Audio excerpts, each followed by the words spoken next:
বিয়ের 7 দিন পর আমার স্বামী আরেকটা মেয়েকে বিয়ে করে ঘরে তুলল। রীতিমতো অবাক হলাম রিমনের কার্যকলাপে। অন্য কোনো মেয়ে হলে স্বামীর এমন আচরণে কষ্ট পেত। শুধু কষ্ট নয়, পাহাড় সমান কষ্ট পেত। হয়তো কষ্টে অপ্রত্যাশিত কিছু করেও ফেলতো। তবু ব্যাপারটা কিছুতেই মেনে নিত না। কিন্তু রিমনের আচরণে আমার কষ্ট হচ্ছে বলে মনে হলো না।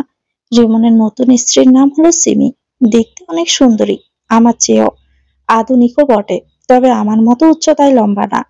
রিমনের এমন নিষ্ঠুর কাজের জন্য তাকে চট্ট করে শুধু বললাম, কাজটা কি ঠিক করলে? জবাবে রিমন শুধু বলল, ঠিক বেঠিক দিয়ে তুমি কি করবে? বাসায় খাওয়া পড়া পেলেই তো হলো। এর চেয়ে বেশি কি চাও? রিমন অন্য একজনকে বিয়ে করেছে, এতে কষ্ট না পেলেও তার এমন কথাতে প্রচন্ড কষ্ট পেলাম। তার কথাতে বুকটা যেন জ্বলছিল অগ্নিতে। রিমনের কথায় কোনো জবাব না দিয়ে আমার রুমে চলে গেলাম। রিমনের বাবা মা দেশে থাকেন না, বিদেশে সেটেল তারা। তাদের ছেলে দ্বিতীয় বিয়ে করেছে, এটা হয়তো জানেন না।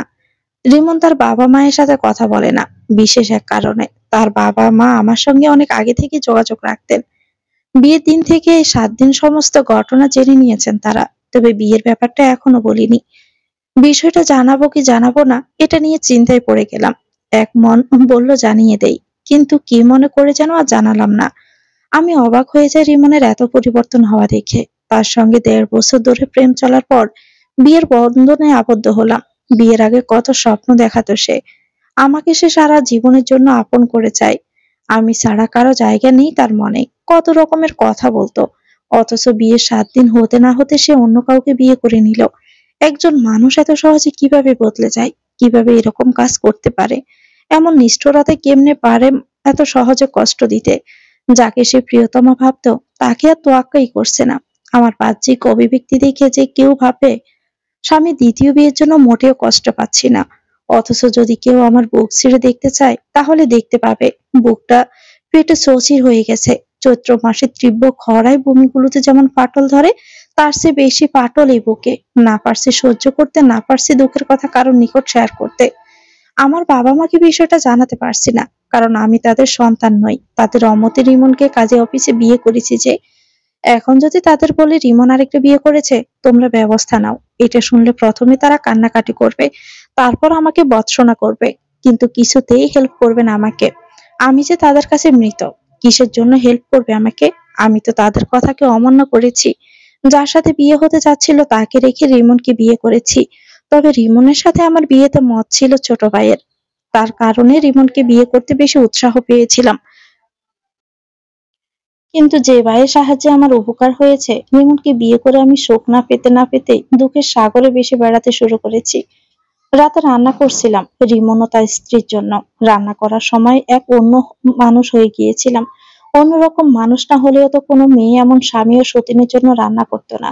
রান্নার পুরো সময় চোখের বিন্দু বিন্দু জলকণাগুলো বিয়োগ হয়ে গাল পেয়ে ফেলছিল।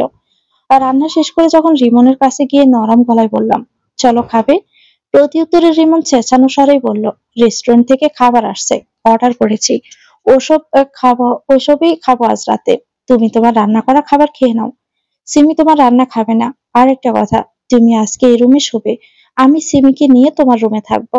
মন তো বললো রিমনকে কড়া ভাষায় কয়েকটা কথা শুনিয়ে দেই, কিন্তু ধৈর্য ধারণ করলাম। চুপচাপ কথাগুলো শুনে মাথা নিচু করে রুম থেকে বের হয়ে আসি। পরদিন সকালে আমার ছোট ভাই রিফাত এলো আমার বাসায়, কিন্তু একা না, সঙ্গে একটা মেয়েকে নিয়ে। সে মেয়েটা আমার ননদ, নাম শিমলা। কিন্তু সে লন্ডন থেকে দেশে কবে ফিরলো? কৌতূহল হলো সত্যটা জানার জন্য। রিফাত আমার নিকট এসে পিস করে বলল, আপু, নাবিলা 3 দিন হলো দেশে ফিরেছে। সে কাউকে বলেনি, এমনকি তার বাবা মাও জানে না। আমি অবাক হয়ে বললাম, দেশে ফেরার কারণ কি? আর তুই তাকে কোথায় পেলি? রিফাত মৃদু হেসে বলল, আমার জন্যই সে দেশে আসছে। তোর জন্য মানে? পরে জানতে পারবে। এখন বললে কি সমস্যা? সমস্যা আছে। এখন আমাকে 10,000 টাকা দে, ফোন কিনতে হবে। তোর ফোন থাকতে আরেকটা ফোন? আরে লাগবে আরেকটা। টাকাটা দে তো। আচ্ছা ঠিক আছে, দাঁড়া। রিফাতকে টাকা দিলাম। টাকা পেয়ে সে বাসা থেকে চলে গেল। শিমলা আমার কাছে এসে কপট রাগ মাখা স্বরেই বলল, ভাবি, তুমি থাকতে ভাইয়া আরেকটা বিয়ে করলো কি করে? আমি কিঞ্চিত শক্ত কণ্ঠে জবাব দিলাম, সেটা তো তোমার ভাই জানে। তোমাকে তো ভালোবাসে সে। আরেকজনকে কিসের জন্য বিয়ে করবে যেখানে তুমি তার বউ হিসাবে আছো? সব উত্তর তোমার ভাই দিবে। তুমি তাকে না হয় জিজ্ঞেস করো। শিমলা তার ভাইয়ের নিকট গিয়ে অনেকগুলো কথা শুনিয়ে দিল। এর একটু পরে রিমন আমার দিকে তেড়ে আসলো। চোখ দুটো রক্তিম বানিয়ে দাঁত কটমট করতে করতে অনবরত থাপ্পড় লাগালো আমার গালে। ব্যথায় কুকিয়ে গেলাম আমি। থাপ্পড় খেয়ে আর এক দৃষ্টিতে করুণ চোখে তাকিয়ে রইলাম তার দিকে। চোখে জল এসে জমেছে। আমার চোখ ছলছল করছে বুঝতে পারছি। ঠোঁটও থরথর করে কাঁপছিল। একবারও তার আচরণ মুখ বুজে সহ্য করলাম, কিছুই বললাম না। তবে আমি একটা সিদ্ধান্ত নিলাম। এবারও আমার পাষণ্ড স্বামীর অসহনীয় আচরণ মুখ বুজে সহ্য করলাম, কিছুই বললাম না। তবে সিদ্ধান্ত নিলাম, জীবন থেকে সরে যাব, যাতে আমাকে হারানোর কষ্টটা সে কোনো না কোনো সময় উপলব্ধি করতে পারে। জানি এতে আমাকেও কষ্ট পেতে হবে, তাতে কি। তবুও তার এমন মানবিক নির্যাতন আমি সহ্য করতে পারবো না। সতীনের ঘর করতে চাচ্ছিলাম শুধুমাত্র স্বামীর ভালোবাসার আশায়, কিন্তু সে তো আমাকে আগাছা বই কিছুই ভাবছে না। আমি যেন তার বাসায় আশ্রয় নিয়ে থাকছি। যারা আশ্রিত তারাও তো এটুকু সম্মান পায়, আর আমি বিয়ের 7 দিনের মাথায় স্বামীর থেকে সম্মান তো দূরের কথা, ন্যূনতম ভালোবাসাও পাচ্ছি না। একটা দিনেই খুব ভালোভাবে উপলব্ধি করতে পারছি সতীনের ঘর করার মজা কি। সন্ধ্যার পরপরই আমার ননদ বাসা থেকে বের হলো। কই গেল কাউকে বলে গেল না। আমার ভাই রিফাতের বাসায়ও আসার খবর নেই। ফোন কেনার জন্য টাকা নিয়ে যে কই গেল কে জানে। রাত পার হলো তবুও সে এলো না। নৈশভোজের সময় আমার স্বামী তার নতুন স্ত্রীকে নিয়ে রেস্টুরেন্ট থেকে অর্ডার করা খাবার আয়েশ করে খাচ্ছিল, আর আমি চুপিসারে কাপড় ব্যাগে গুছিয়ে রাখছিলাম। খাবার জন্য আমি কোনো রান্না করিনি। এ বাড়িতে শেষ রান্নাটা আমি দুপুরেই করছিলাম।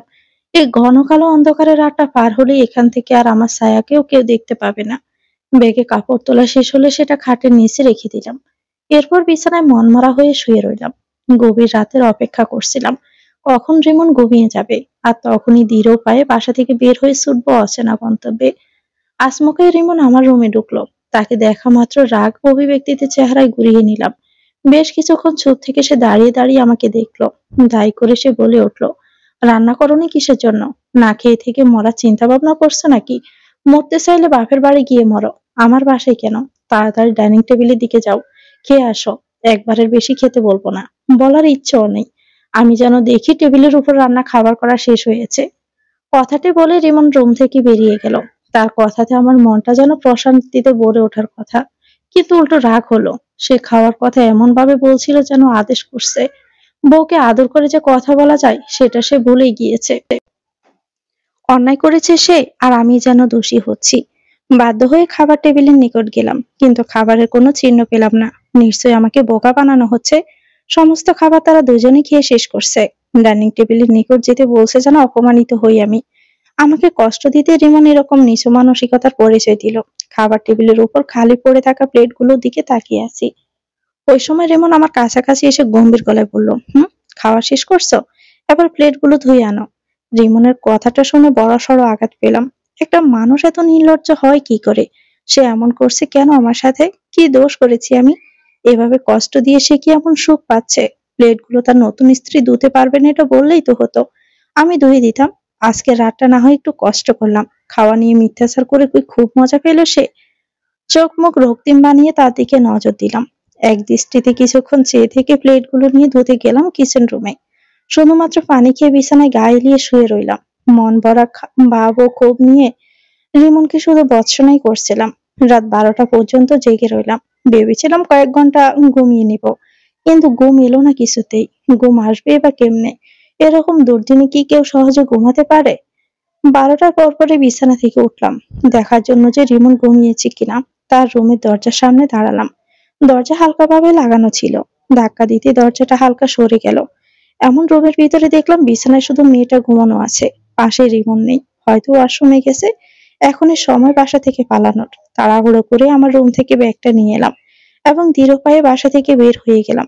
কোথায় যাবো তার কোনো সঠিক গন্তব্য নেই। কোনো ব্রিজে গিয়ে রাতটা কাটিয়ে দিলে ভালো হবে।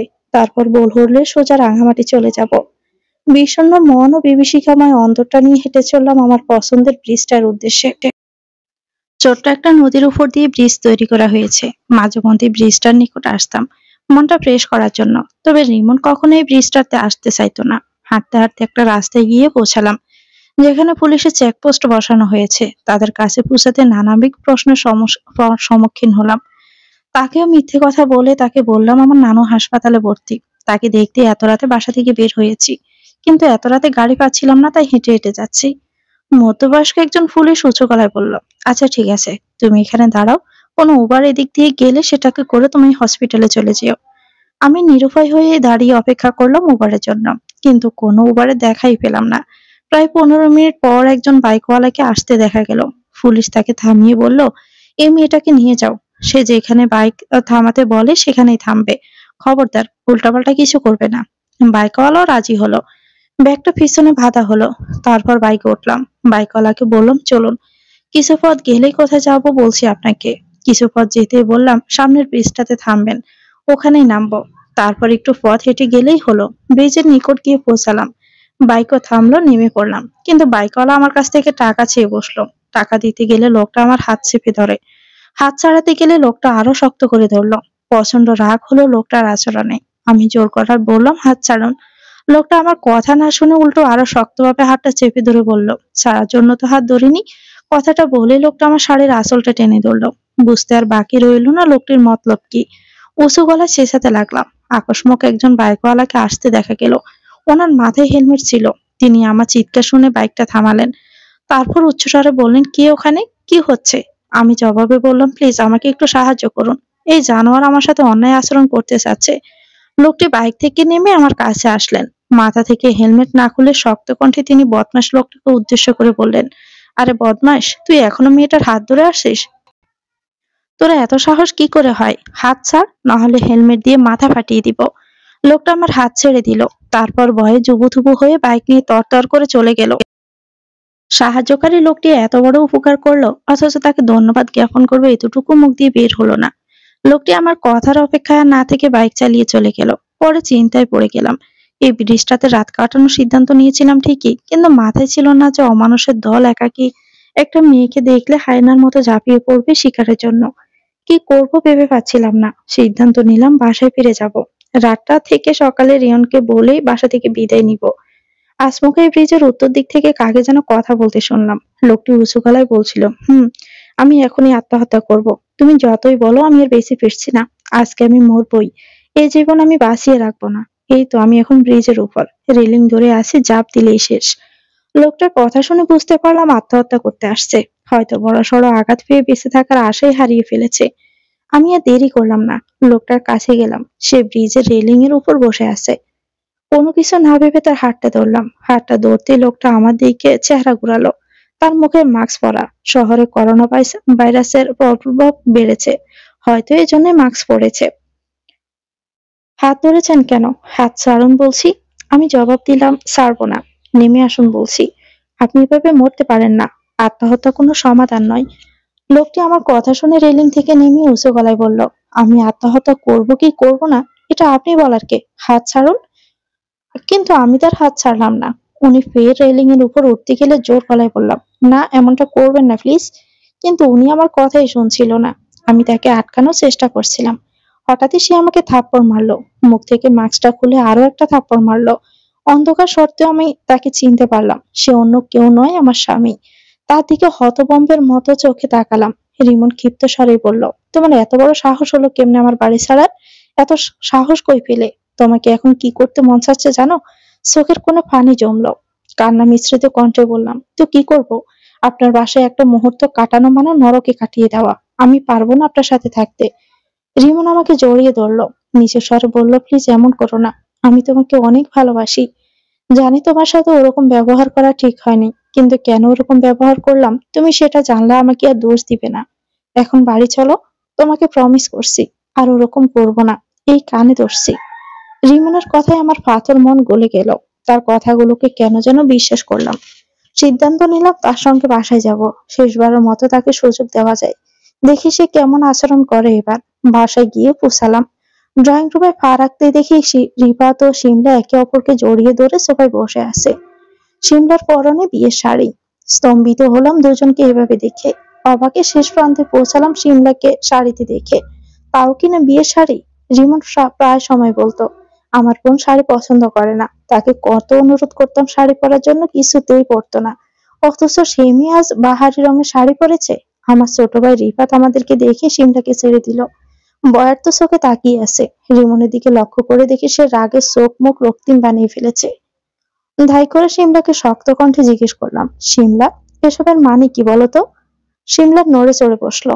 কপালে বাজে সৃষ্টি হলো তার। তারপর কৌতূহলের অভিব্যক্তিতে আমাকে বলল, কোন সবের মানে কি ভাবি? আচ্ছা সেটা যাই হোক, আমাকে প্রথমে বলো, আমার নাবিলা নামটা বেশি ভালো লাগে নাকি শিমলা নামটা? রিফাত শিমলা নামটা একদমই পছন্দ করে না, তাই তুমি আমাকে নাবিলা বলেই ডাকবে। তাছাড়া একসময় তো এই নামেই ডাকতে আমাকে, এখন শিমলা শিমলা করো কেন? তীব্র বিরক্তির কণ্ঠে ফের বললাম, পাগলামি বন্ধ করো তো। আমি তো জানি তুমি শাড়ি পছন্দ করো না, এখন শাড়ি পরেছো কিসের জন্য? আর রিফাতের সঙ্গে এত ক্লোজ কেন তুমি? শাড়ি কেন পরেছি বুঝতে পারছো না? তোমার ভাইকে আজ সন্ধ্যার পরপরই বিয়ে করেছি, এই জন্যই আমরা এত অন্তরঙ্গ অবস্থায়। স্বামীর সঙ্গে ক্লোজ না হলে কার সঙ্গে হব বলো? আমি আঁতকে উঠলাম, চোখ কপালে উঠলো। ভয় হচ্ছিল রিমন এই বিয়েটা মেনে নিবে কিনা। আমার ভাই তো এখনো বেকার, কোনো কাজ করে না। রিমন কি তাকে মেনে নিবে? ঈষৎ কম্পমান দেহকে দুলিয়ে আতঙ্কের চোখে রিমনের দিকে দৃষ্টি স্থাপন করলাম। না, রিমনের চেহারাতে রাগের চিহ্ন পেলাম না, এখন সেটা হাওয়ায় মিশে গেছে। রিফাতের মুখে মৃদু হাসি বিরাজ করছে। শিমলাকে আমি কিছু বলার পূর্বে রিমন তাকে হাস্যোজ্জ্বল মুখে বলল, বিয়ে করেছিস, খুব খুশি হয়েছি। এখন বল, বিয়ের দেনমোহরের জন্য কাবিননামায় কত টাকা লেখা হয়েছে? দেনমোহরের কথা শুনে আমার চেহারার রং পাল্টে গেল। শিমলার চেহারাটাও মুহূর্তের মধ্যে বিবর্ণ রূপ ধারণ করলো। ডোক গলে শিমলা তার ভাইকে নিচু স্বরে বলল, ভাইয়া, কাবিননামায় তো বেশি টাকা লেখা হয়নি, আমরা একে অপরকে ভালোবাসি। এই বিয়েতে দেনমোহর না থাকলেই ভালো হতো বলে মনে করি। রিমন শিমলাকে ধমক মেরে ক্ষিপ্ত স্বরে বলল, চুপ কর, আমিও তো নিশিকে ভালোবেসেই বিয়ে করেছি। এরপরও দেনমোহর স্বরূপ তার নামে এই বাসাটা লিখে দিয়েছি। তথাপি তোর ভাবির থেকেও বিন্দুমাত্র ভালোবাসা পেলাম না। রিমনের মুখ থেকে শেষ বাক্যটি শুনে আমি থমকে দাঁড়ালাম। এত বড় মিথ্যা কথা সে কোন মুখে বলতে পারলো? সে আমার থেকে ভালোবাসা পাচ্ছে না, নাকি আমি তার থেকে ভালোবাসা পাচ্ছি না? ক্ষণে ক্ষণে রং বদলানোর স্বভাব যেন তার। ব্রিজে কত সুন্দর করে বললো আমার সঙ্গে সে আর বাজে আচরণ করবে না, অথচ বাসায় আসতে না আসতেই আমার সঙ্গে মিথ্যাচার শুরু করে দিয়েছে। রিমনের কথায় আমার ভাই চাপা কণ্ঠে বলল, দুলাভাই, আপনি কোনো চিন্তা করবেন না, কাবির নামে 8 লক্ষ টাকা লেখা হয়েছে। আমি স্টাবলিশড হলেই তাকে টাকাগুলো দিয়ে দিব। রিমন শয়তানি হাসি হাসলো, তবে শব্দ করলো না। তারপর নিচু স্বরে বলল, ঠিক আছে, এবার মানলাম, এবার যাও ঘুমিয়ে পড়ো। রিমনের কথা মতো শিমলা আমার ভাইকে নিয়ে তার রুমের দিকে চললো। তারা যাওয়ার পর রিমনের দিকে বাঁকা চোখে তাকালাম। সেও আমার দিকে অদ্ভুত চাহনিতে তাকিয়ে রইল। দৃষ্টি বিনিময় চলছিল। আজ 2 দিন পর রিমন আমার দিকে ঠিকভাবে নজর দিল। তার চোখের দিকে তাকাতে আমি যেন অজানা এক জগতের ভিতরে হারিয়ে যাচ্ছিলাম। জগৎটা হয়তো সুখ স্বাচ্ছন্দ্যে ভরা। ধীরে ধীরে তার দিকে এগিয়ে যাচ্ছিলাম। কিসের যেন আকর্ষণে তার কাছাকাছি যেতে খুব মন চাচ্ছিল। একদম কাছাকাছি হলাম। তার দেহে ছোঁয়া লাগছে না মাত্রই কয়েক ইঞ্চির জন্য। ঘন ঘন শ্বাস ফেলছি। আজকের সময়ে দেহ ভীষণ ভাবে কাঁপছে। অস্বাভাবিক কম্পন। অন্তরঙ্গ মুহূর্তে দুজনে কাটিয়েছি। মদন মুহূর্তে হারিয়েছি বহুবার। এতটা অস্থিরতা ব্যাকুলতা কাজ করেনি। কিন্তু আজকে এমন হলো যে তার কাছাকাছি হতে এমনটা লাগছে। জীবনের শ্বাস প্রশ্বাসে আমার দেহের কম্পন আরো বেড়ে গেল। তার ঠোঁট কাঁপছিল। আমার ঠোঁটের কাঁপন আগে থেকেই ছিল। তার ঠোঁটের কাঁপন দেখে আমারও ঠোঁটের কাঁপন বৃদ্ধি পেল। রিমনের চোখে কামনা ছায়া লক্ষ্য করছি। তার ঠোঁটের রেখাগুলো আমার ঠোঁটকে আকর্ষণ করছিল। হয়তো শুকনো ঠোঁট দিয়ে ভিজতে চাচ্ছে। নির্লজ্জতা এসে ভিড় জমালো এই দেহে। রিমনের কাঁধে 2 হাত দিয়ে শক্ত করে ধরলাম। তার ঠোঁটে চুম্বন রেখা অঙ্কন করতে করতে আমার ঠোঁট জোড়া তার দিকে এগিয়ে নিচ্ছিলাম। চোখ জোড়া বন্ধ করে দিয়েছি। তার কাঁধে হাত দিয়ে চেপে ধরেছি বিদায় দেহের কাঁপন কই যেন হারিয়ে গেল। রিমনের ঠোঁটে যখনই ঠোঁট ছুঁয়ে দিবে, ঠিক তখনই সে আমাকে ধাক্কা মেরে দূরে সরিয়ে দিল। আমি বরকে গেলাম। ভীষণ ভয়ও পেলাম। মাথা কেমন যেন ঘুরে উঠলো। থম মেরে তাকিয়ে রইলাম রিমনের দিকে। তার চোখ মুখে অপরাধ বোধের ছাপ লক্ষ্য করলাম। সে কেন আমাকে এভাবে সরিয়ে দিল বুঝতে পারলাম না। কাতর চোখে তাকিয়ে রিমনকে জিজ্ঞেস করলাম, এটা কি হলো? তুমি আমাকে এভাবে ধাক্কা দিলে কেন? রিমন মৃদু সুরেই বলল, না এমনি, আসলে ভাল লাগছে না। ভাল লাগছে না মানেটা কি? আমি তোমার স্ত্রী, এতটুকু কি চাইতে পারি না? 2 দিন হলো তুমি আমার থেকে দূরে। একটু ভালোবাসা পেতে চাইছি আর তুমি এরকম ব্যবহার দেখালে। এরকমটা তো করার কথা ছিল না তোমার। ব্রিজ থেকে বাসায় ফিরে আবারও পাল্টে গেলে।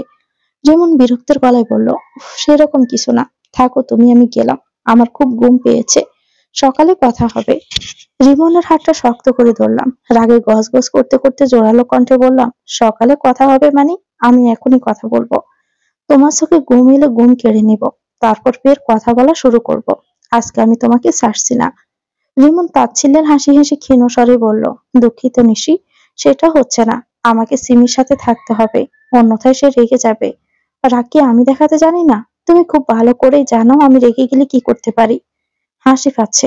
আর কথা বাড়িও না তো, তোমার জোকস শোনার মোড়ে আমি নেই। আমি ঘুমাতে গেলাম। রিমন ড্রয়িং রুমে চলে যেতে লাগলে আমি তার টি শার্টটা শক্ত করে ধরলাম। পিছন ফিরে আমার দিকে তাকালো অগ্নিঝরা কণ্ঠে, চোখে। মনে হচ্ছিল সে আমাকে গিলে খাবে। তাকে পরোয়া না করে হাতটা ধরে সোফার দিকে নিয়ে এলাম। সোফাতে ফেলে দিয়ে তার দেহের উপর অবিষ্ট হলাম। রিমন আমাকে তার দেহ থেকে সরিয়ে ফেলতে জোর খাটাচ্ছিল, কিন্তু আমি আমার সর্বোচ্চ শক্তি দিয়ে তার হাত দুটো চেপে ধরলাম। লক্ষ্য পূরণ করতে ধাবিত হচ্ছিলাম গন্তব্যে। হঠাৎই সিমির কণ্ঠস্বর ভেসে আসলো আমার কানে। সে রুমের ভিতরে ঢুকে উত্তেজিত হয়ে চেঁচানো গলায় বলল, রিমন, এসব কি হচ্ছে? তাই তো বলি, মানুষটাকে রুমে পাচ্ছি না কেন? সে আমাকে বিছানায় ফেলে এসে এখানে রোমান্স করছে। সে রিমন, সে না তোমার ভাবি হয়? তার সাথে এরকম নষ্টামি করার পূর্বে একবারও কি ভাবলে না? সিমির কথা শুনে আমি হকচকিয়ে গেলাম। সে কি বললো? আমি রিমনের ভাবি হই? কিন্তু তার ভাই কই এখন? রিমনের আরেকটা ভাই ছিল কবে? রিমনের শরীর থেকে উঠে তার দিকে বাঁকা চোখে তাকিয়ে তার কটমটিয়ে বললাম, সে কি বলে এসব? আমি তোমার ভাবি লাগি?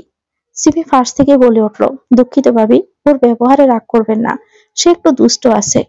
স্লিপ ওয়ার্কিং করা তার বদ অভ্যাস। হয়তো ঘুমের মধ্যে আপনাকে আমি মনে করে এরকমটা করেছে। ওর ব্যবহারে রাগ করবেন না প্লিজ। রাগের মাত্রা তো আমার পাহাড় সমান হলো। দরজার বাঁধ ভেঙে যাচ্ছিল। রিমনকে খেপা স্বরে ফের বললাম, তুমি কিছু বলছো না কেন? রিমন আমার কথার জবাব না দিয়ে সিমিকে তীক্ষ্ণ কণ্ঠে বলল, সিমি তুমি যাও তো, নিশির সাথে আমার কথা আছে। সিমি রুম থেকে বেরিয়ে গেল।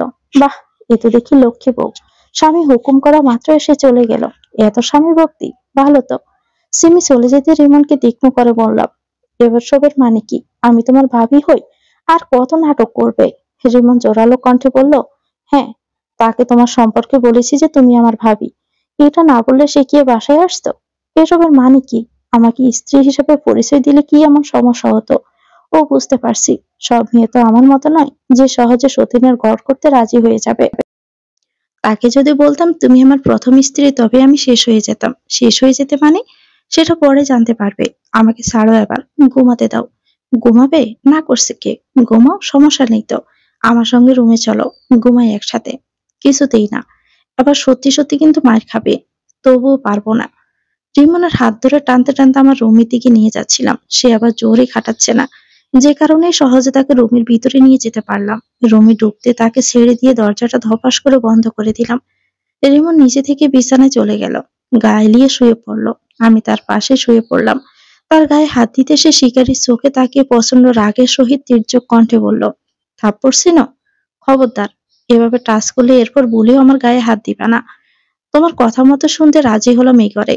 যদি আরেকবার টাচ করো না, তাহলে থাপড়িয়ে সবগুলো দাঁত ফেলে দিব। রিমনের কথায় এতটাই কষ্ট পেলাম যে অন্তরাত্মা বিষিয়ে উঠলো বিষাদের অনলে।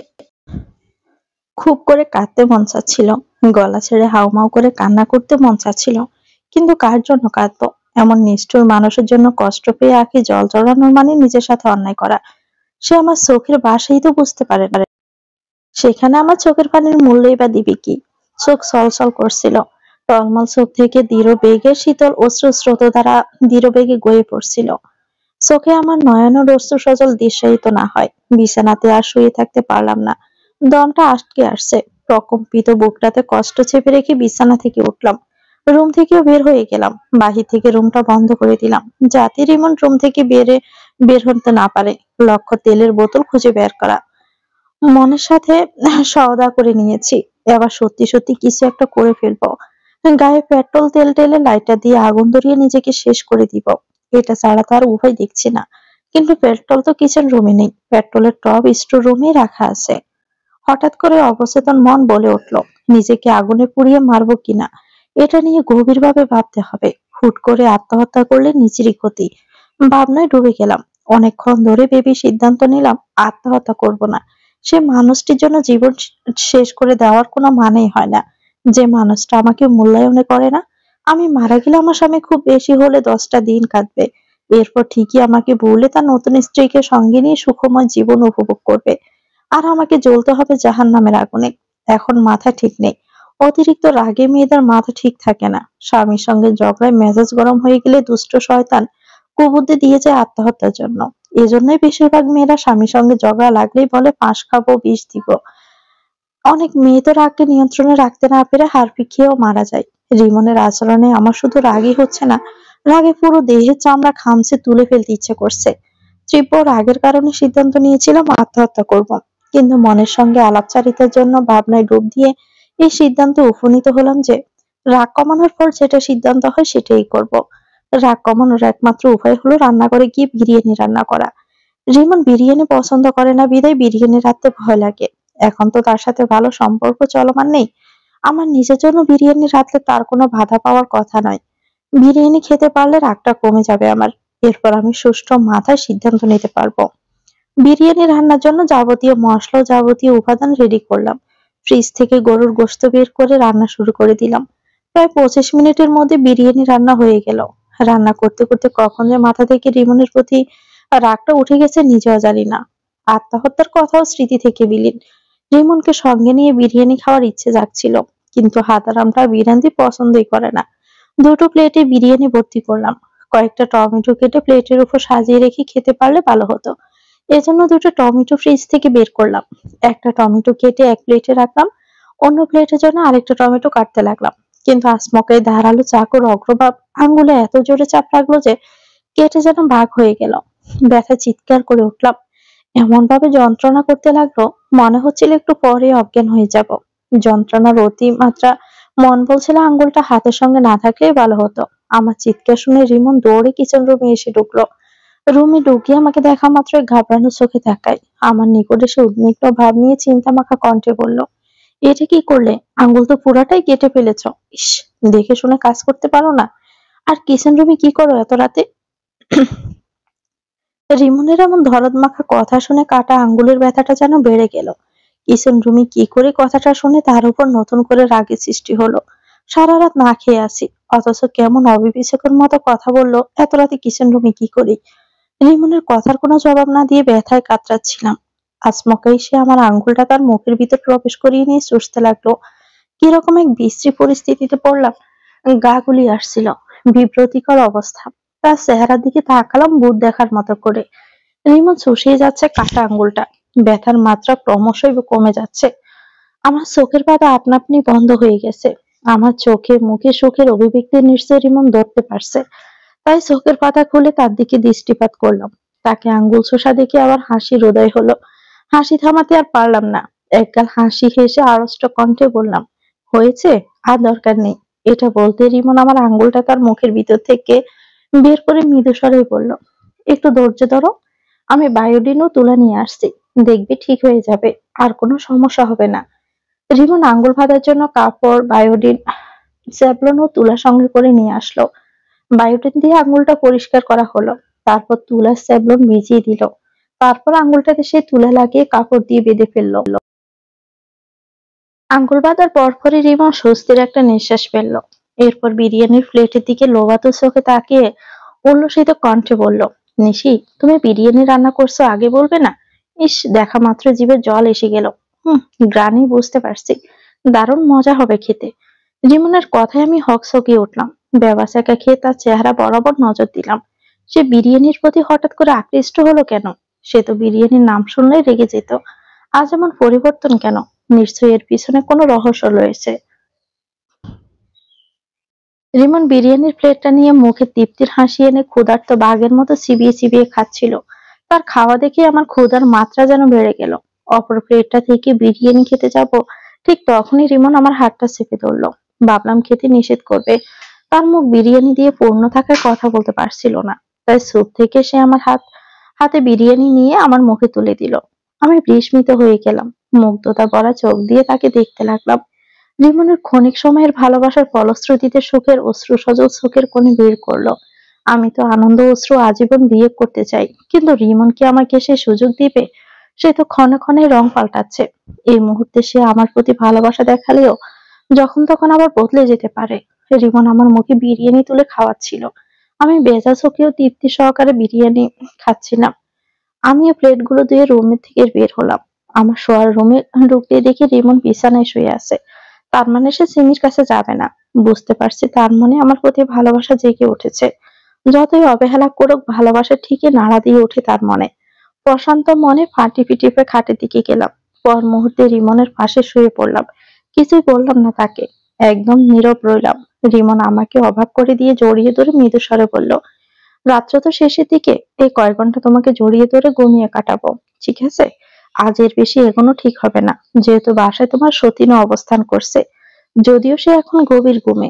রিমনের প্রতিটা কথায় ভালো লাগলো, মনকে হালকা করলাম। কিন্তু সিমিকে কথার মধ্যে উল্লেখ করার রাগের উদ্রব হলো। এরপর আর রাগকে দূরে ঠেলে দিয়ে রিমনকে ক্ষীণ স্বরে বললাম, আচ্ছা ঠিক আছে, তোমার কথাই থাকুক। সকালে ঘুম ভাঙলো রিমনের ডাকে। সে মিষ্টি স্বরে আদর ও মোলায়েম কণ্ঠে বলছিল, আমার প্রিয়তমা, এবার ঘুম থেকে জাগো, তোমার জন্য চা বানিয়ে এনেছি। রিমনের ডাকে ঘুম ভেঙে যাওয়ায় তার দিকে বিরক্তি চোখে তাকালাম। তারপর ঘুম জড়ানো কণ্ঠে বললাম, কি হয়েছে? এত সকালে ডাকছো কেন? রাতে ঘুমাতে পারিনি, আমাকে ঘুমাতে দাও। রিমন চায়ের কাপের সাথে বাটিতে আঘাত করে শব্দ সৃষ্টি করলো। তারপর তীক্ষ্ণ কণ্ঠে বলল, এত সকাল কেমন করে হলো? 9টা পেরিয়ে গেছে, উঠো ঘুম থেকে, চাটা খেয়ে নাও। হায় আল্লাহ, 9টা বেজে গেছে, অথচ তুমি এখন ঘুম থেকে জাগাচ্ছ আমায়? সকালে নাস্তা কে রেডি করলো? সিমি পরোটা বানিয়েছে। ও রান্না করা খাবার তো খাবো না আমি? না খেলে জোর করে খাইয়ে দিব। আর হ্যাঁ, একটা কথা বলতে ভুলে গেছি, আমি চাচ্ছি তোমাকে নিয়ে সারা শহর বাইকে করে ঘুরবো। আমার সতীনও যাবে? আরে না, তবে তুমি যদি চাও তবে তাকে সঙ্গে নিব। খবরদার, আমি আর তুমি সেখানে সেখানে থার্ড পার্সন সমস্যা হয়ে আসতে পারবে না। আচ্ছা তাহলে বিছানা থেকে উঠো, খেয়ে দিয়ে রেডি হও। না খাবো না, রেস্টুরেন্টে গিয়ে খাবো। আচ্ছা ঠিক আছে। চা খেয়ে নিয়ে ওয়াশরুমে গেলাম। শাওয়ার নিয়ে টাওয়াল জড়িয়ে রুমে দিকে গেলাম। রিমন রুমেই ছিল। সে আমাকে ভেজা চুলে দেখতে পেয়ে মন্ত্রমুগ্ধের মতো নিষ্পলক তাকিয়ে রইল। তার তাকানো দেখে মনে হলো সে আমাকে প্রথমবার দেখছে। রিমনের কাছাকাছি হয়ে চুলের জাটা মারলাম যাতে চুলে জর্জরিত পানিগুলো তার চেহারায় লাগে। আমার দিক থেকে সে চোখ ফিরিয়ে নিল। তারপর মিনমিন গলায় বলল, তুমি কাপড় পরে নাও, আমি আসছি।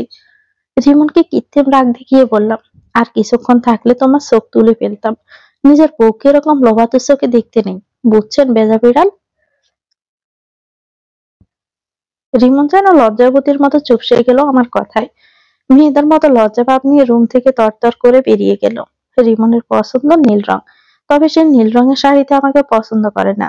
রিমনের ভাষ্য মতে নীল বাদে যে কোনো রঙের শাড়িতে নাকি আমাকে ভালো দেখায়। কিন্তু আজ রিমনের অপছন্দের কাজটাই করলাম, নীল রঙের শাড়ি পরলাম। রিমন আমাকে মেকআপ করতে দেখলে রেগে রাগ হয়ে যায়। আজকে মেকআপ করতে ব্যস্ত হয়ে পড়লাম। মেকআপ করা শেষ করে নাক কানে স্বর্ণের গহনা লাগালাম, কিন্তু নেকলেস কোনটা ব্যবহার করবে এটা নিয়ে দ্বিধায় পড়ে যাই। রিমনকে ডাক দিলে তাকে চমকে দেওয়া বাউন্ডল হয়ে যাবে, তাই তাকে আর ডাকলাম না। রিবাত নেকলেস চুজ করে দিয়ে রুম থেকে বের হয়ে গেল। সাজসজ্জা শেষ করে রুম থেকে বের হলাম কুচিটা ঠিক করতে করতে। বারান্দায় রিমন দাঁড়িয়েছিল। আমার দিকে তার নজর পড়তে বিস্ময়ে চোখে তাকালো। তার ভাবভঙ্গি দেখে মনে হলো না যে আমাকে এভাবে দেখে সে রাগান্বিত হয়েছে, অথচ তার রেগে যাওয়ারই কথা। নিজেই অবাক হয়ে তার সামনাসামনি দাঁড়ালাম এবং মৃদু সুরে বললাম, চলো। জীবন নরম কণ্ঠে বলল, তোমাকে অসম্ভব সুন্দর লাগছে, যেন আসমান থেকে নেমে আসা সাক্ষাৎ নীলপরী। মুচকি হাসি দিয়ে বললাম, এত প্রশংসা করতে হবে না, এরকম প্রশংসা প্রেম শুরু হওয়ার অনেক আগ থেকেই করে আসছো। তোমার প্রশংসার জালে আটকে তো আজকে সতীনের সংসার করতে হচ্ছে। রিমন আবার বাকরুদ্ধ হয়ে আমার পিছু পিছু আসতে লাগলো। বাইকের নিকট গিয়ে পৌঁছালাম। রিমন প্রথমে বাইকে উঠলো, এরপর আমাকে উঠতে বলল। বাইকে চড়ে তার কাঁধে মৃদুভাবে হাত রাখলাম। বাইক স্টার্ট দিল সে। চলতে লাগলো। চলতে চলতে পৌঁছালাম রিমনের সবচেয়ে পছন্দের একটি নদীর পাড়ে। এর পিছনে বিশেষ কারণ রয়েছে, যে কারণটা রিমনকে জানানো হয়নি। রিমনও জানে না যে জায়গাটা আমার ভালো লাগে না। আমি বাধ্য হয়ে এর পূর্বেও অনেকবার এখানে এসেছি, আজকেও আসতে হলো। বাইকটা নদীর পাশে রাস্তাতে ঠেকিয়ে দিয়ে রিমন নদীর দিকে এলো। নদীটাকে আজ অনেক সুন্দর লাগছে। শীতল হাওয়া আমার ভিতরে ভালো লাগার পরশ বুলিয়ে দিচ্ছে। আজ যদি এই মুহূর্তে তোমাকে নদীর পানিতে ডুবিয়ে মেরে ফেলি, তবে কেমন হবে বলো তো? পিক করে হেসে ফেললাম। ভালোই তো হবে, আমাকে আর সতীনের সংসার করতে হবে না। শেষ নিঃশ্বাসটা প্রিয় মানুষটির জন্যই ত্যাগ করব। তাছাড়া রিমন পাবে সুখের সংসার, তাকে আর নিষেধ যন্ত্রণা সহ্য করতে পারবে হবে না। মিটমিটিয়ে হেসে রিমন ভিন্ন প্রসঙ্গে টেনে বলল, এই জায়গাটা সেই মানুষটার খুবই প্রিয় ছিল। কোন মানুষটা? রিমন ফের কথা ঘুরিয়ে বলল, রেস্টুরেন্টে যাব, এখানে আর থাকবো না, কেমন যেন দম বন্ধ লাগছে। রিমনের কথা সম্মতি দিয়ে বললাম, আচ্ছা ঠিক আছে চলো। রেস্টুরেন্টে পছন্দের খাবার খেয়ে বের হলাম, কিন্তু রেস্টুরেন্ট থেকে বের হতে রিমন বাসায় ফিরে যাওয়ার জন্য অস্থির হয়ে যাচ্ছিল। আমি তাকে জোর করলাম না, বাসায় ফিরতে রাজি হয়ে গেলাম। বাইক বাসার সামনে থামলো, কিন্তু বাসার সামনে অ্যাম্বুলেন্স দেখতে পেলাম। দুশ্চিন্তা ঘিরে ধরলো আমাকে। হঠাৎ কার কি হলো যে বাসার সামনে অ্যাম্বুলেন্স এসে উপস্থিত? আচমকাই চোখ পড়লো আমার ননদ শিমলার দিকে। সে রিমনের দিকে ভূত দেখার মতো করে তাকিয়ে আছে। তার এভাবে তাকানোর রহস্য খুঁজে পেলাম না। আমার ছোট ভাই রিফাত অ্যাম্বুলেন্সের চালকের নিকট টাকা দিয়ে দিল। অ্যাম্বুলেন্স থেকে লাশ বের করা হয়েছে। লাশটা কার দেখতে পাচ্ছি না, কারণ লাশের মাথা সাদা কাপড় দিয়ে ঢেকে দেওয়া হয়েছে। গেটের ওপাশে লাশটা চটের উপরে শুয়ে রাখা হয়েছে। সবার চোখের কোণে বিন্দু বিন্দু পানি জমে আছে। পর থেকে কষ্টে চাদরে জর্জরিত। এতক্ষণ হয়তো তারা শব্দ করেই কান্না করছিল, কিন্তু এখন তারা ছলছল চোখে বিস্ময়ের অভিব্যক্তিতে রিমনকে দেখছে। তীব্র কৌতূহলী মন নিয়ে দৃঢ় হয়ে এগোতে লাগলাম লাশের দিকে। কার এটা? রিমনও আমার সঙ্গে এগোচ্ছিল। রিমনের ভাবভঙ্গি অদ্ভুত লাগছিল, এবং তার চোখে মুখে অপরাধীর ছাপ লক্ষ্য করছিলাম, যেন সে চুরি করে ধরা পড়েছে এবং পাবলিকের প্রহারের অপেক্ষায়, কিংবা আসামির কাঠ করে দাঁড়িয়ে জজ সাহেবের মুখ থেকে রায় শোনার জন্য চাতক পাখির মতো অপেক্ষা করছে। জড়সড় হয়ে লাশের পাশে বসলাম। অন্যরকম এক ভয় আমার মধ্যে এসে বাসা বেঁধেছে। লাশটা কার এটা নিয়ে নানান প্রশ্ন মাথায় ঘুরপাক খাচ্ছিল। আমার শ্বশুর অথবা শাশুড়ির নাকি? এছাড়া কার হবে? আমি শরীর থেকে কাপড় সরাতে গেলে রিমন আমাকে থামিয়ে দিল, এবং সে কাপা হাত দিয়ে মাথা থেকে কাপড়টা সরিয়ে ফেলল। মাথা থেকে কাপড়টা সরাতেই দেহে যেন ভূকম্পন শুরু হয়ে গেল। পুরো শরীর কাঁপতে লাগলো। আমার রক্তে যেন শীতল পানি হয়ে গেছে। মাথাটা চক্কর মেরে উঠল, যেন মাথার নিম্ন অংশ দিয়ে রক্তক্ষরণ হচ্ছে। এ কি দেখলাম আমি? রিমনের মতো হুবহু দেখতে একটা লোক লাশ হয়ে পড়ে আছে। কে সে? রিমনের তো ভাই ছিল না, যেখানে যমজ ভাই কোথা থেকে আসবে? কিন্তু একই রকম দেখতে আরেকজনের উদ্ভব কি করে হলো? শিমলা সে সময় আমার দিকে অদ্ভুত চোখে না তাকিয়ে রিমনের দিকে কেন তাকিয়েছিল? এটার কারণ এখন ভালো করেই আমি বুঝতে পারছি। রিমনও লাশটা থেকে থম মেরে দাঁড়িয়ে আছে। তার চোখে মুখে এখনো ভয়ের ছাপ স্পষ্ট। মনে হচ্ছে যেন তাকে কেউ কুপিয়ে মেরে ফেলবে, এটার ভয়ে এমন কাহিল অবস্থা তার। এই মুহূর্তে আমার দু চোখকে বিশ্বাস করাতেই পারছি না। কোনটা আসল রিমন বুঝেই উঠতে পারছি না। হসপিটাল থেকে লাশাকে এখনো আনতে পেরেছে কিনা, না ঠিকানাও তথ্য জেনে, তবে কি এই মানুষটাই আসল রিমন? এটা কি করে সম্ভব? লাস্টে যদি রিমন হয়, তবে দাঁড়িয়ে আছে কেন সে? এখনো শিমলা, সিমি, রিফাত অদ্ভুত চোখে রিমনের দিকে তাকিয়ে আছে। তাদের চোখের কোণ থেকে পানি হারিয়ে গেছে। এখন শুধু কৌতূহলের ছাপ তাদের চোখে বিরাজ করছে। আসমকে শিমলা চেঁচানো গলায় রিমনকে বলল, ভাইয়া, এখানে কি হচ্ছে? কে সে? আমার কি যমজ ভাই ছিল? যদি থেকে থাকতো, তবে বাবা মায়ের থেকে কেন জানতে পারলাম না? জীবন মর্মাহত ও ভারাক্রান্ত। তার নিথর ও নির্ছল দেহ নিয়ে আর দাঁড়িয়ে থাকতে পারল না। আহত পাখির মতো ডানা ভেঙে মাটিতে লুটিয়ে পড়লো যেন। সে হাঁটু গেড়ে বসে মলিন চেহারাটা লুকানো বৃথা চেষ্টা করলো, চোখ দুটো ভেজা অশ্রুতে। তাকে দেখে মনে হলো খুব জোরে কাঁদতে চায়, অথচ পারছে না। হঠাৎই রিমন কাতর কণ্ঠে বলল, যে ব্যক্তি লাশ হয়ে পড়ে আছে সেই প্রকৃত রিমন। আমি রিমন না। রিমনের কথাটা শুনে আঁতকে উঠলাম। মনে হলো অন্তরাত্মায় চাকু বসিয়ে দেওয়া হয়েছে। ভেতরটা যেন দাউ দাউ করে জ্বলতে লাগলো অগ্নিশিখার উত্তাপে। তবুও মনটাকে শান্ত করে কৃত্রিম হাসি সৃষ্টি করে অস্পষ্ট স্বরে রিমনকে বললাম, কি বলছো এসব? তোমার কি মাথা ঠিক আছে? রিমন তার মাথাটা দুহাত দিয়ে চেপে ধরে ভাঙা গলায় জবাব দিল, আমি যা বলছি তা একটু মিথ্যে নয়।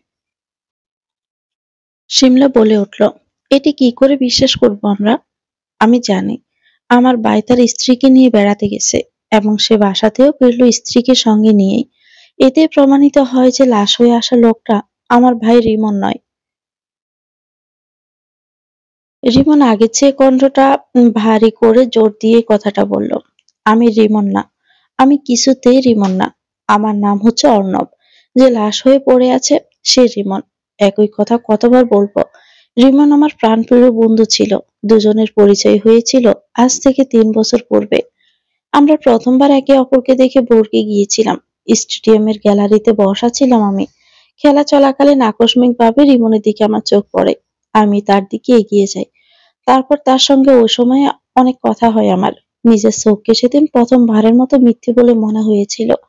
সে সময় মনে হয়েছিল আমি যেন আমার জায়গাতে নেই। আমার অস্তিত্ব বিলীন হয়ে অন্যজনের মধ্যে বিরাজ করছে।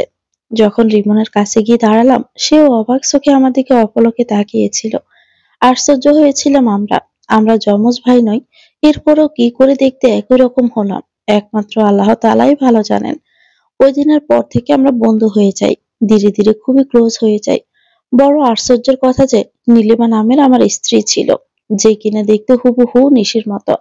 দুর্ভাগ্য যে আমার স্ত্রী মারা যায় যখন রিমন নিশির সঙ্গে প্রেমের সম্পর্ক শুরু করে, তার 3 মাস পূর্বে। রিমন নিশির সঙ্গে প্রেম করার পর আমাকে বলেছিল নিশিকে অবাক করে দিতে বিয়ের পর কোনো একদিন ওর বাসায় আমাকে নিয়ে যাবে, কিন্তু সেই সুযোগ ও দিন কখনোই আসেনি। মূলত রিমন কাজের চাপে আমাকে কখনোই তার বাসাতে নিয়ে যাওয়ার সুযোগ পায়নি, এমনকি নিশির সঙ্গেও সাক্ষাৎ করতে দেয়নি। তবে ফোনে নিশিকে অনেকবার দেখেছি। নিশিকে দেখে ভাবতাম এটা আমার স্ত্রী নীলিমা। রিমন প্রায় 50 লক্ষ টাকা ঋণে ছিল। টাকাগুলো শোধ করবে কিভাবে এটা নিয়ে খুবই টেনশন করতো। আমাকে প্রায় দিনই বলতো দরকার পড়লে কিডনি বিক্রি করে নিজের ঋণ শোধ করবে। আমার খুব ইচ্ছে করতো তাকে টাকাগুলো দিয়ে সাহায্য করতে, কিন্তু আফসোস আমার আর্থিক অবস্থা এমন ছিল যে 1 লক্ষ টাকা দিয়ে হেল্প করবো সেই টাকাও ছিল না। রিমনকে আমি শুধু একবার বলেছিলাম বাড়িটা বিক্রি করে দিতে। একথা শুনে সে রেগে গিয়েছিল। বাড়িটা নাকি নিশির নামে অনেক আগে উইল করে দিয়েছে। নিশির প্রতি অগাধ ভালোবাসায় যে বাড়িতে বিক্রি করতে চায়নি। নিশিকে বিয়ে করার 7ম দিনের দিন রিমন সকাল সকাল বাসা থেকে বের হয় এবং আমার বাসায় আসে। ধানমন্ডির দিকে চলছিলাম দুজন। হঠাৎই বাইকটা থামিয়ে দিল 10-12টা গুন্ডা টাইপের যুবক। যদিও আমার চোখে ছেলেগুলোকে প্রথমে গুন্ডা মনে হয়নি, তারা দ্বিধায় পড়ে গিয়েছিল আমাদের দুজনকে দেখে। রিমন গুন্ডাগুলোকে চিনতে পেরে স্বীকারোক্তি দেয় যে সেই প্রকৃত রিমন এবং আমাকে সে তার কাছ থেকে চলে যেতে বলে। কিন্তু আমি যেতে চাচ্ছিলাম না। রিমন কসম দিয়ে বলার কারণে চলে যেতে হয়। জায়গা থেকে প্রস্থান করতে বাইক নিয়ে চললাম। জায়গাটা থেকে সরে আসতে মনে হলো কাজটা ঠিক করিনি। লোকগুলো কিসের জন্য রিমনকে আটকে রাখলো? তারা তো রিমনের শত্রুও হতে পারে এবং রাগে মাথাও মারধরও করতে পারে। তখন তো রিমনের অবস্থা কাহিল হয়ে যাবে। তাকে লোকগুলো থেকে সেভ করা জরুরি। বেশি কিছু না ভেবে বাইক নিয়ে রিমনের নিকট চললাম, কিন্তু পৌঁছে দেখি রিমন মাটিতে শায়িত, সদ্য গলা কাটা মুরগির মতো ধাপাধাপি করছে। তার বুকে 5-5টা চাকু ঢুকিয়ে দেওয়া হয়েছে, রক্ত দিয়ে রাস্তার একাংশ ভিজে একাকার। আমার বুকটা ফেটে যাচ্ছিল, বাচ্চাদের মতো কান্না করে যাচ্ছি। কি করব বুঝতে পারছি না। মৃত্যু পথযাত্রী রিমন আমার হাতটা শক্ত করে ধরে থরথরে কাঁপা গলায় থেমে থেমে বলল, আজ এক্ষুনি তুই আমার বাসায় যাবি। তুই নিশ্চিত হওয়ার নাটক করবি, তাকে বুঝতে দিবি না রিমন মারা গেছে। সময় সুযোগ বুঝে তাকে বিয়ে করে নিস। রিমনের কথাকে গুরুত্ব না দিয়ে তার বুক থেকে চাকুগুলো বের করে রাস্তার একপাশে ছুঁড়ে মারলাম। এরপর আমার শার্ট দিয়ে তার বুকটা শক্ত করে বাঁধলাম। এরপর তাকে নিয়ে হসপিটালে চলে গেলাম। হসপিটালে ভর্তি করা হলো। ডাক্তার অপারেশন করার পর বলেছিল বাঁচার সম্ভাবনা 1%। রোগী কোমায় চলে গেছে। 2 দিনের মধ্যে জ্ঞান ফিরলে বোঝা যাবে সে বাঁচবে কিনা, না হলে তাকে ফেরানো যাবে না। রিমন কোমায় চলে গেলে বিকেলের দিকে হসপিটাল থেকে বের হই। সিদ্ধান্ত নেই রিমনের বাসায় যাব, কিন্তু রিমনের বাসায় গেলে নিশি থেকে রক্ষা পাওয়া যাবে না। অপ্রীতিকর ঘটনার সম্মুখীন হতে হবে। এই জন্য সিদ্ধান্ত নিলাম আমার বাসায় আশ্রয় নেওয়া ফ্রেন্ডের সাহায্য নিব। হ্যাঁ, সিমি আমার বেস্ট ফ্রেন্ড। তাকে আমি আমার স্ত্রী নীলিমার মতোই বিশ্বাস করি। সিমি আমার বাসায় 3 দিন আশ্রিত ছিল। সে খুনের আসামি। তার স্বামীকেও তার স্বামীর দ্বিতীয় স্ত্রীকে ঘুমন্ত অবস্থায় কারেন্টের শক দিয়ে সে মেরেছে। এরপর থেকে সে পলাতক। আমার বাসায় এসে আশ্রয় চাইলে তাকে আমি আমার বাসাতেই থাকতে বলি। সিমিকে রিমনের বাসায় নিয়ে গেলাম বউ সাজিয়ে, যাতে করে নিশির চোখে ধরা পড়ে যে রিমন দ্বিতীয় বিয়ে করেছে। এতে সে রিমনের প্রতি ভালোবাসা হারিয়ে ফেলবে। যখন সে আমার নির্যাতন সহ্য করতে পারবে না, তখনই সে রিমনের প্রতি ঘৃণা মানতে জাগ্রত হবে। এর ফলে হঠাৎ করে নিশি রিমনের মৃত্যু সংবাদ শুনে সেরকম কষ্ট পাবে না। আমার ভাবনাই ছিল যে ইমনের লাশ নিশির কাছে পৌঁছানোর পূর্বেই আমি উধাও হয়ে যাব। এতে আমাকে আর সে কিছুতেই খুঁজে পাবে না।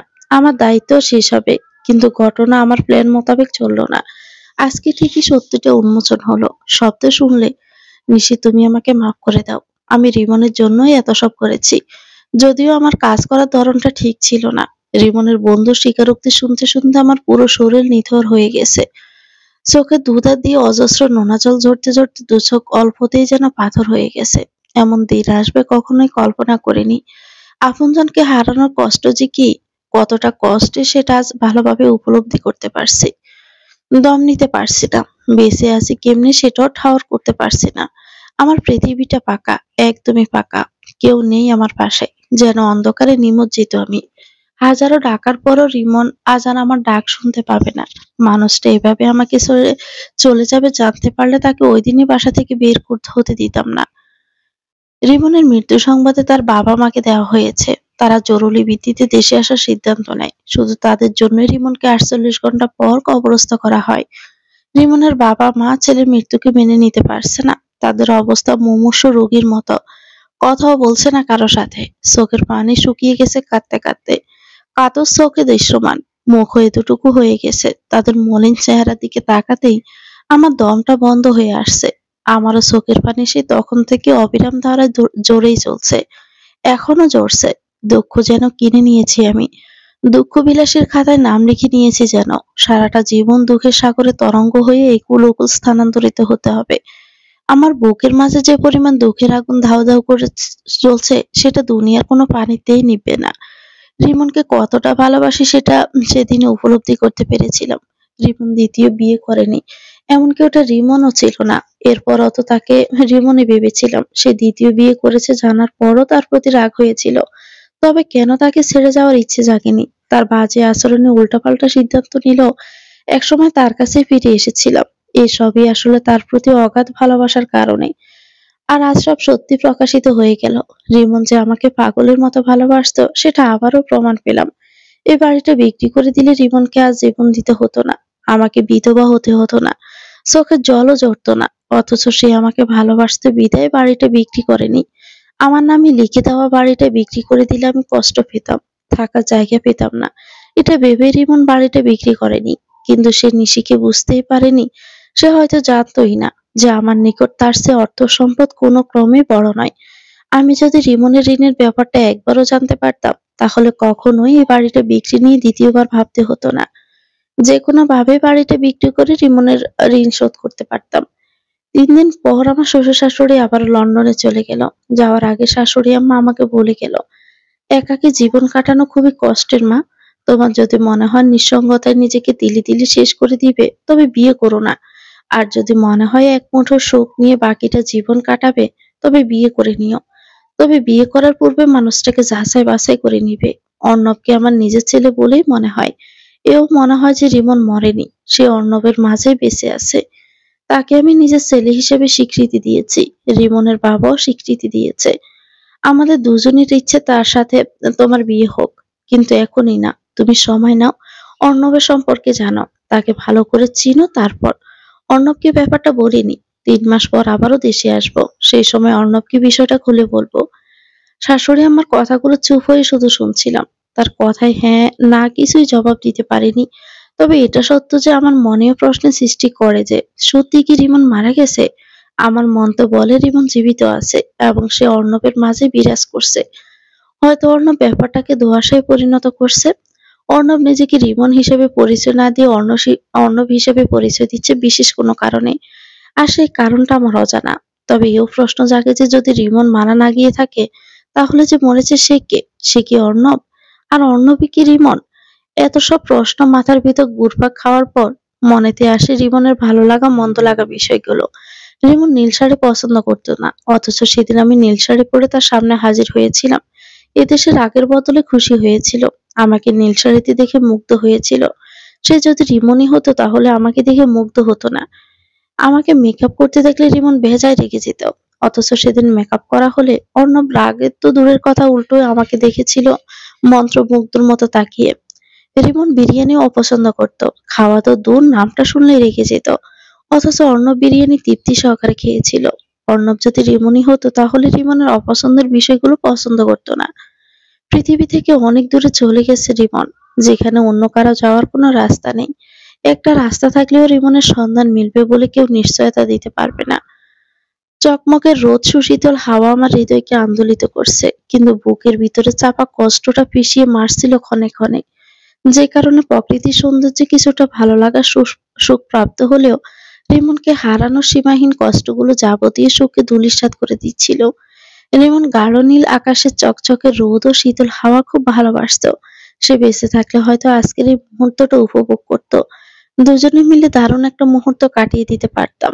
কেন যে সৃষ্টিকর্তা প্রিয়জনকে এত তাড়াতাড়ি কেড়ে নেন, আমাকে কেন পৃথিবীতে জীবিত রাখলো?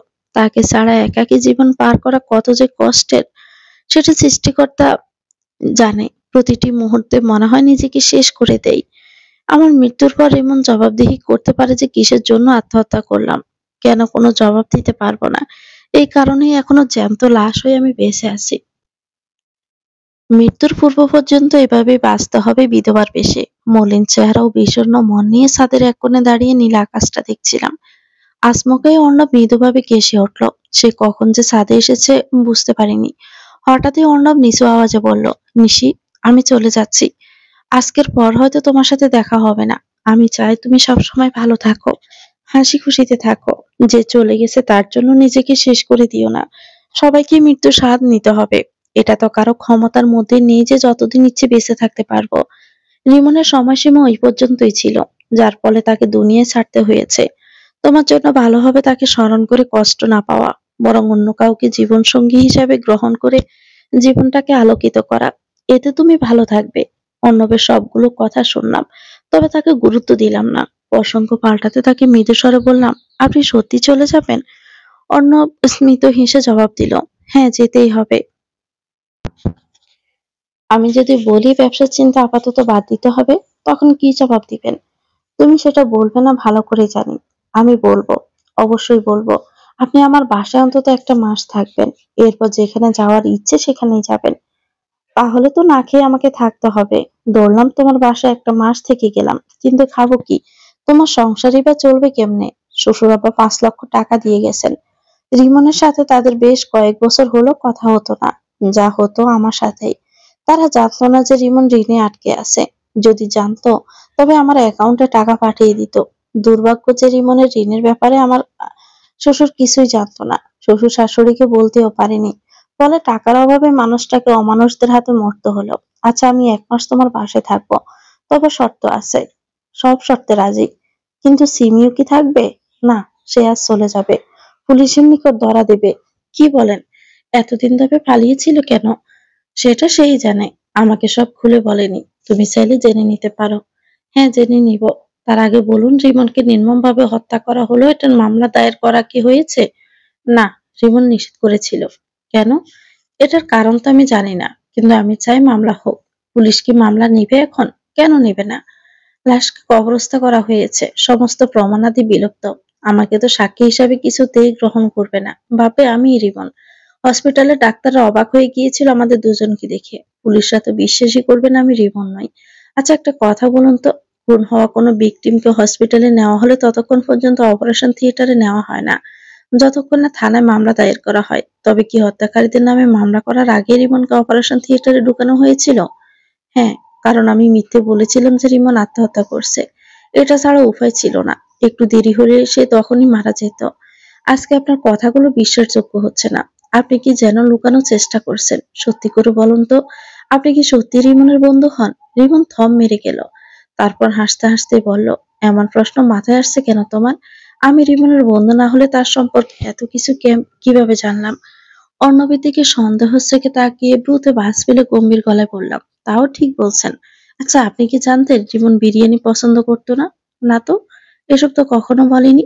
আসলে ওর সাথে যতবার দেখা করেছি প্রত্যেকবারই রেস্টুরেন্টে গিয়ে আমার পছন্দের নুডলস, চিকেন বার্গার খেয়েছি। বিরিয়ানি খাওয়া হয়নি। ওর মুখে বিরিয়ানির কথা শুনিনি, কিংবা জানতে চাইনি যে তার অপছন্দের খাবার কোনগুলো। আমাদের কথার ফাঁকে সিমি ছাদে উপস্থিত হলো। সে আমার পিঠে হাত রেখে চাপা কণ্ঠে বলল, নিশি, আমি চলে যাচ্ছি তোমার বাড়ি থেকে। রিমনের বউ হয়ে অভিনয় করে তোমাকে অনেক কষ্ট দিয়েছি। এই কারণে আমি লজ্জিত। পারলে আমাকে ক্ষমা করে দিও। বিব্রত হয়ে সিমিকে জোরালো কণ্ঠে বললাম, ছি, কি বলছো এসব? তোমার কোনো দোষ নেই। সব তো আমার ভালোর জন্যই করেছিলেন। অর্ণব তার বন্ধুর কথা রাখতে এসব করেছে। আর তোমাকে কেন মাপ চাইতে হবে? এরপরও নিজেকে অপরাধী মনে হচ্ছে? শোনো, এসব বাদ দাও এখন। আর একটা মাসের মধ্যে তোমাকে কোথাও যেতে দিচ্ছি না। না ভাবি, সেটা হয় না। আমি পুলিশের নিকট ধরা দিব। নিজের ভুলটা বুঝতে পেরেছি। আসলে আমারই ভুল ছিল। তোমার কি ভুল? আমার স্বামী দ্বিতীয় বিয়ে করায় আমি তাকে মেনে নিতে পারিনি। রাগে দুঃখে তার নতুন স্ত্রীকে কারেন্টের শর্ট দিয়ে মেরেছি। আমার স্বামী অনেক বড়লোক ছিল। সে ছিল একজন স্বনামধন্য আলেম। এরপর মেয়েটিকে এতিম হয়ে যায়। আমার স্বামী মেয়েটিকে আশ্রয় দিতে তার বাসায় রাখে।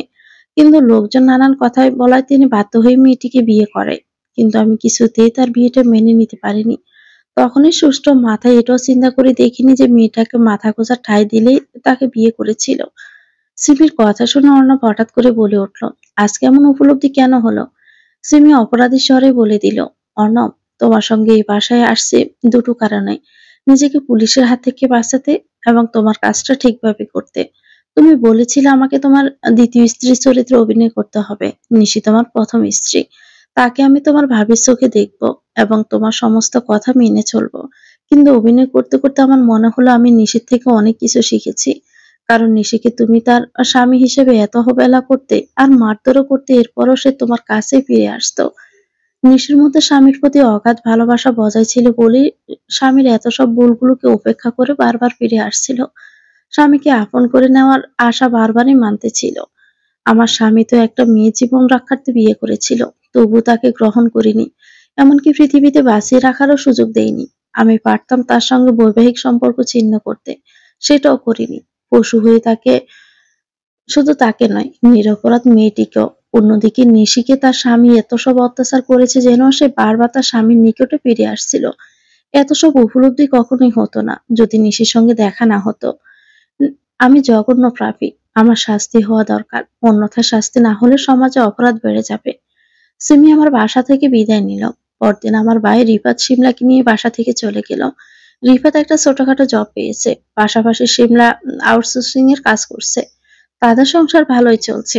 আমি আর অর্ণবকে নিয়ে দ্বিধাদ্বন্দ্বে কাটিয়ে দিচ্ছি প্রতিটা দিন, প্রতিটা রাত। রাত্রিতে আমার সোফায় বসে টিভি দেখছি, আমার পাশে বসেছে অর্ণব। তখনই মনে পড়ে গেল সিমির সঙ্গে অর্ণবের রাত যাপনের কথা। মাথা চক্কর দিয়ে উঠলো যেন।